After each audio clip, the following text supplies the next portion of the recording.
back for another episode of Sirenlore Lounge. Today we are discussing episode 5, and it's kind of an important one. It's following back from the last episode. If you haven't watched the last episode, which was about breakthroughs, I recommend that you go and watch that one, because this is about after the breakthrough.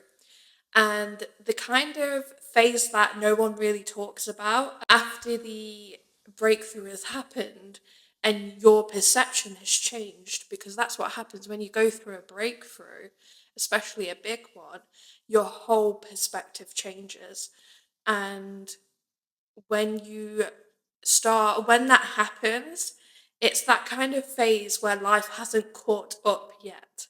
And that's what we're going to talk about today, because it's really important. And it's kind of like, in a symbolic way, it's kind of like when you go for a surgery or you're having recovered from something, and it's that recovery time where healing integrates itself. And in a similar way, that's what happens with the breakthrough. Your perception changes, and that starts integrating into your reality in the way you action it. What's really interesting about it is that no one's breakthrough is the same, and no one's reaction to a breakthrough is the same.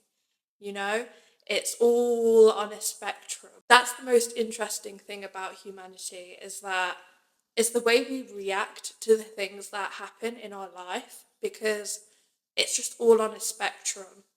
Each variation is unique and different.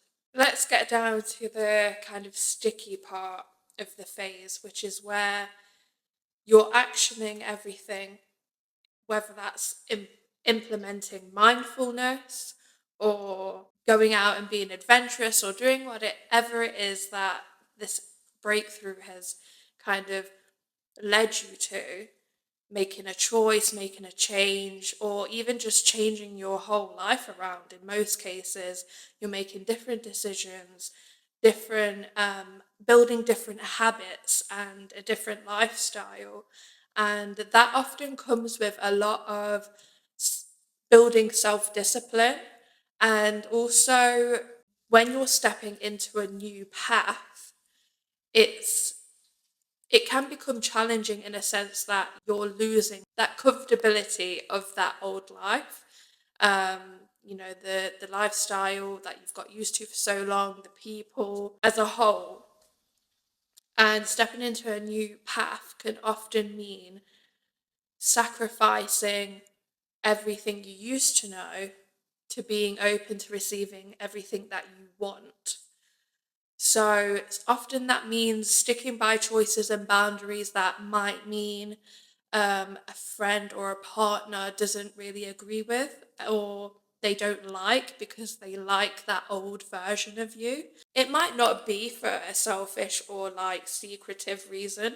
It could just be the factor of they feel like they're losing that connection. Obviously, if change is very big for people. So if when things change, it's natural for things to either become complicated or drift apart, and for people to change their mind, because you have to be open and willing to be bravery to be disliked, because not everyone's going to be open to the new version of you, and that's okay.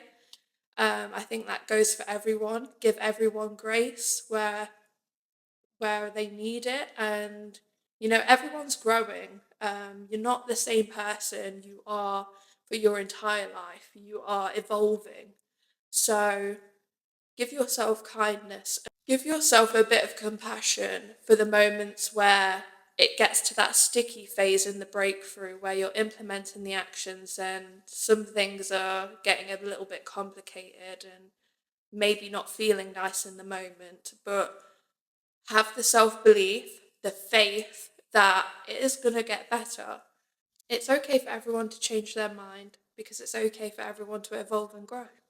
Even when it comes to career choices, think about when you were young, that kind of like childhood dream of what you wanted to be, whether that was an astronaut or a singer, and then compare it to as you were getting older, maybe you're teens and adulthood, what you were like in college, what your aspirations were, what you're into now.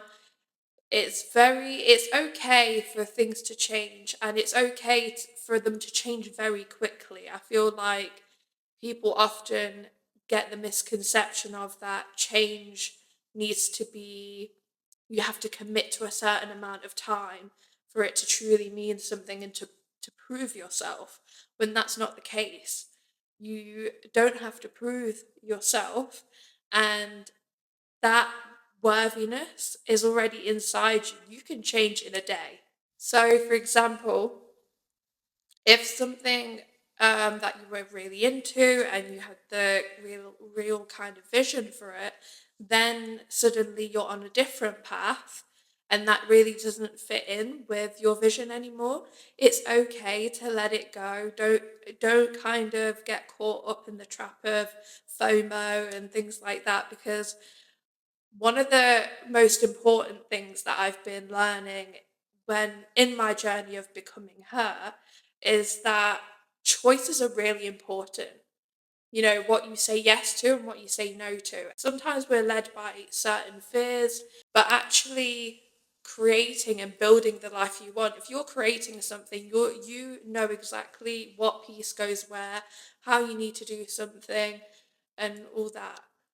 And that's exactly the kind of way you need to approach life, because that's when you're going to be in your most abundant timeline, because you are showing that you know exactly what you want, you know exactly what you will allow in your life, you're showing exactly what you won't allow, and that really has that tunnel vision of abundance, and you're going to get exactly what you want. You're really going to get what you want when you learn to direct yourself and your life.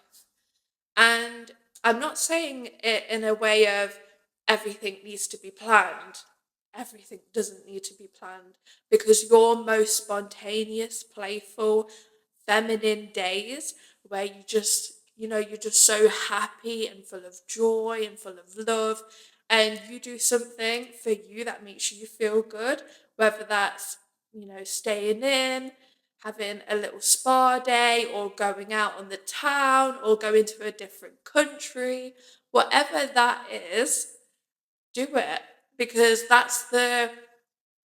we like what I said before, we are on a spectrum. Our energies are on a spectrum.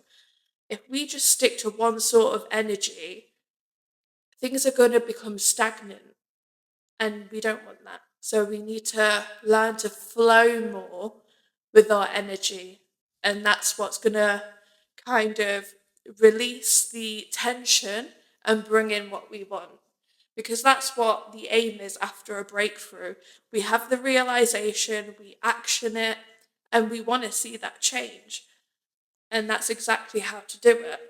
I think one of the hardest things is to is that internal transition.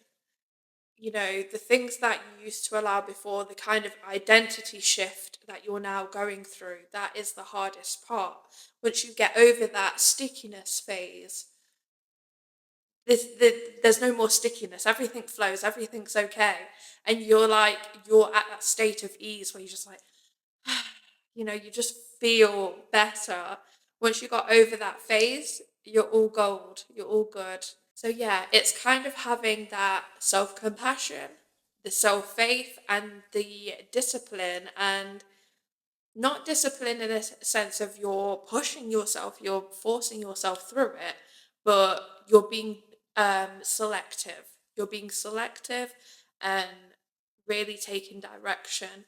Confident people do hard things. Oftentimes, they're scared doing it, but doing it scared is what brings and makes the confidence, because you're doing it anyway, despite how you feel, despite the awkwardness, despite the fear, despite everything. You are sticking to your guns and absolutely going for it.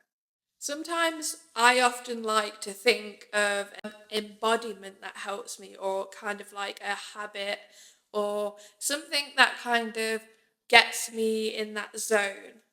So, for example, watching a podcast that you're into in the morning whilst you're going through a bath, having a coffee and learning something new, whether it's learning a new dance, learning a new language, whatever that is, even just, that kind of romanticizing your life in little moments, because you're going to go through a lot of big changes. So those little moments where you can find peace and kind of find the space and the time to love the person, like the journey of the person you're becoming, because now you're in control of that and you're being selective. Even the little things can make a difference. I've been really working on my feminine energy, and the black cat energy embodiment has really been helping me. It's probably because I'm a cat person anyway. So when I kind of fall out of that rhythm, I kind of lean into it like that, like the black cat, or even a podcast, or just something that gets me back on track instead of spiraling.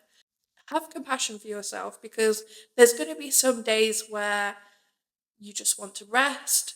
There might be some days where you kind of make a mistake and you feel bad about it and you're kind of beating yourself up about it. But be kind to yourself, because Rome wasn't built in a day, and the person you're becoming is so magnificent and brilliant and lovely that it's going to take a little bit, it's all practice. It's all practice. The way I see those moments where, oh, maybe I've messed up here, I don't kind of attach that as a mistake. I attach it as practice. Okay, this situation has given me some, like, I can practice what I'm implementing, what I'm building on in this moment. Or I've made a mistake. Okay, I won't let that catch me out again. Changing and shifting your identity and reactions into the kind of person, the woman you want to be. And it's a work in progress. If you're in this space, you're already on track, you know? You're already on your way, and the best part of the getting to the destination is the journey. That was the episode. So yeah, just to recap, it's okay to say no, it's okay to say yes, it's okay to change your mind, and it's okay to go through the sticky phase of the change. And I'm trying to remember that one quote from the movie. If it was easy, everyone would do it. The thing is, with self development, self growth, most people don't even get to this point. Most people, not all people, but most people. The fact that you're here and you're working on yourself is really amazing. But yeah, just remember that if it was easy, everyone would do it. And that's point proven. So keep going, keep building. I have faith in you. You've got this. And I'm sending you lots of love. This has been episode 5. And thank you so much for joining me on Sirenlore Lounge. And I look forward to seeing you in the next episode.